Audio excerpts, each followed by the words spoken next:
सभी मानस प्रेमियों को मेरा नमस्कार प्रणाम स्वीकार हो।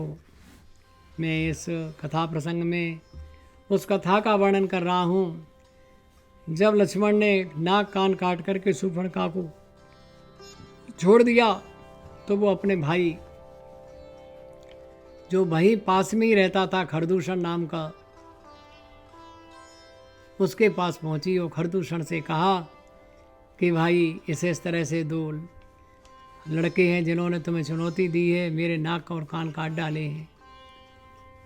और तुलसीदास लिख रहे हैं कि खरदूषण पहे गए बिल पाता, देग देग तब पौरुष बल भ्राता, ते पूछा सब कैसे बुझाई, जातु धैन सुनिसेन बनाई।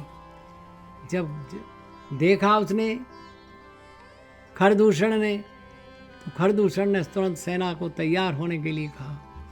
कहते हैं कि रावण ने भी एक बार ये कहा था कि खरदूषण मौसम बलवंता, मारे न सने बिना भगवंता।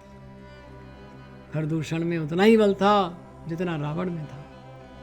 तो रावण ने अपनी होशियारी के लिए दक्षिण भारत में उसे तैनात किया हुआ था कि अगर इसी से इधर से कोई राक्षस आएगा, देवता आएगा, राजा आएगा मुझसे लड़ने के लिए, कोई भी आएगा, उसे खरदूषण नष्ट कर देगा। तो नाना प्रकार के वाहनों में खरदूषण की सेना राम और लक्ष्मण पर प्रहार करने के लिए दौड़ी और शूर्पणखा को आगे कर लिया कि चलो बताओ चल के रास्ता कहाँ पर है, किसने मारा है, कहाँ रहता है। तो तुलसीदास जी लिख रहे हैं कि गरजय तर जहीं गगन उड़ाही, और देखे कटुक भट यते अर साई, ओ को कहे जियत धरो दो भाई, और धरे मारो तियले ओ छुड़ाई। किसी ने कहा अरे दो भैया को मार डालो, एकदम स्त्री छिनाए लो, चलो मार डालते हैं अभी। और लय हाँ धूर पूरे नभ मंडल रहा, राम बोला ये अनुज सन कहा।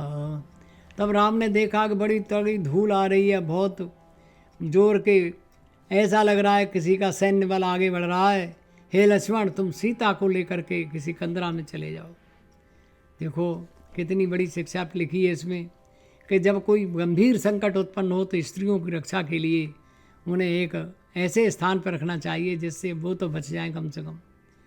उन्होंने लिखा है कि ले जान कहीं जाऊँ गिरि कंदर, आवानी सर कटुक भयंकर, और अयु सजग सुनि कै प्रियवानी, चले रहत श्रीधर सरदनु पानी। और एकदम फटाफट बड़ी शीघ्रता से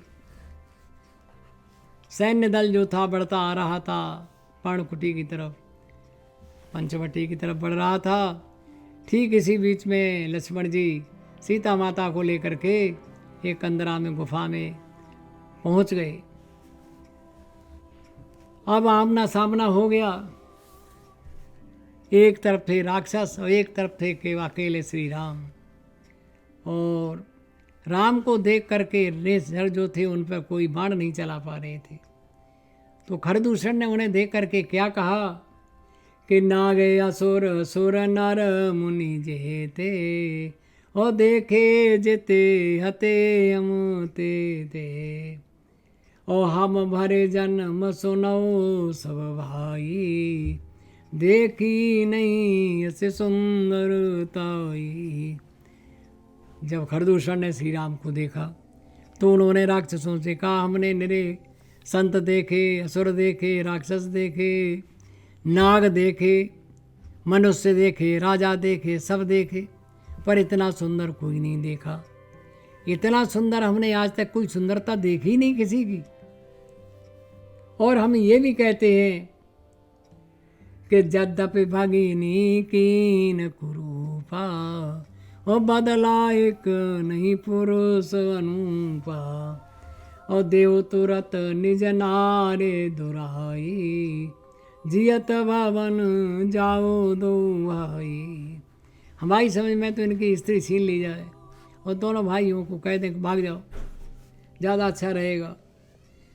और उन्होंने अपने सचिव को कहा कि जाओ ये संदेश जा कर के जो सामने राम खड़े हैं इनको देगो जा कर के। और दूत ने कहा राम सन जाई, सुनत राम बोले मुस्काई, हम क्षत्रिय मृग यावन करही, तुमसे खल मृग ढूंढत फिरही। मैं क्षत्रिय हूँ, तुम्हारे जैसे दुष्टों को ढूंढता फिर रहा हूँ। और रिप बलवंत देख नहीं रही, एक बार कालम चल रही। तो उन्होंने दूतों ने जाकर कहा कि महाराज वो आपसे कोई समझौता करने के लिए तैयार नहीं है। तब दोनों तरफ से युद्ध प्रारंभ हो गया और ऐसा युद्ध भयानक हुआ कि जहाँ कहीं दिखाई दे रहे थे उन राक्षसों को राम ही राम दिखाई दे रहे थे। बताते हैं एक मोहिनी अस्त्र ऐसा छोड़ा भगवान ने, मोहिनी बाण ऐसा छोड़ा कि हर राक्षस को अपने सामने राम दिखाई देते थे। वे आपस में लड़ करके समस्त राक्षस मारे गए।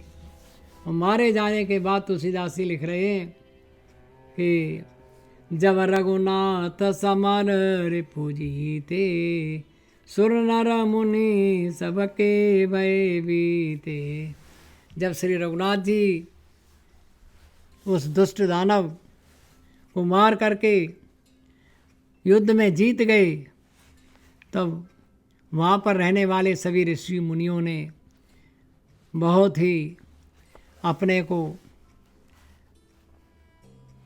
भय मुक्त पाया और कहा हे प्रभु आपकी जय हो, आपने बहुत बड़े दुष्ट दानव को नष्ट कर दिया है। इस कथा को यहीं विराम लगाते हुए आप सभी को प्रणाम करता हूँ और आगे कथा में प्रसंग में पुनः मिलूँगा।